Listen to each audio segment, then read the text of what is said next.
This is George with Melnix Automotive. In this video, I would like to show you how you could dye / repair leather. In my case, I have a 2017 Acura TLX. What somebody did at auction, they took a tire and they threw it in the back seat, and you could see what tire did. It had some armor all on it, and it left you could see it left a tire track. I mean, it was all the way here on the bottom here too. I'm gonna show you what I'm gonna do to fix it. I tried cleaning it with different kinds of agents, leather cleaners, you name it. I have tried every single product to get this out. Next step would be to dye it, and I'm gonna show you how I do it. You could take the seats out, you could spray it. They make special paint, special dye. In my case, I already have a dye pre-ordered since I specialize in these kinds of cars. I could post a link from where I get it. Like I said, I'm gonna show you what I'm gonna use and how I'm gonna do it. So check this out. So I have 1 gallon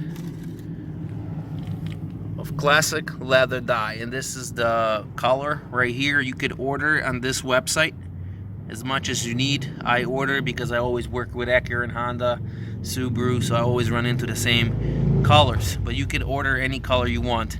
The best way would be to spray it, but I'm not gonna spray it. I'm gonna use a little rag. I use a end of a shirt like this. I just use a sleeve, and this is my dye, and I dab it in, and I just gently dab it on the seat, and I kind of try to match the color. I work back and forth. I'm going to demonstrate that in a second. This cup right here, number 1 cup, it looks like a beige dye, but when it dries, it actually turns gray. And here I got just a little bit of gray paint. It's an SEM, so you could use this on leather. So I have gray paint. So I just put a few drops in here. I went ahead and mixed it. It still looks beige. It looks completely off. Once apply it on the seat and it sits for about 5-10 minutes, it changes color to gray. So don't let it fool you. So what I'm gonna do right now, I'm gonna do this section right here so you could see me working on this section here. Okay, so watch this. I'm gonna take a little dab and I'll show you how I do it. You could do it a different way. This is just a method that I've used and it worked for me. Obviously you get a really nice finish when you spray it, but this works just as well, and I'm going to show you the difference. So watch this. So I put a little bit on the rag, and now all I'm going to do, I'm going to dab it on, and look at the difference in color. I mean, it looks absolutely beige, but watch what happens after I keep dabbing it. I'm gonna try to work it. It's gonna change the color. So you can see the tire track starting to go away. I'm blending out the dye, and once it dries up, because you don't want to leave too much of the dye, you just want to work it very gently till it goes away. So look at, you can see the tire track is going away. Now it still looks a little beige, but give it a minute.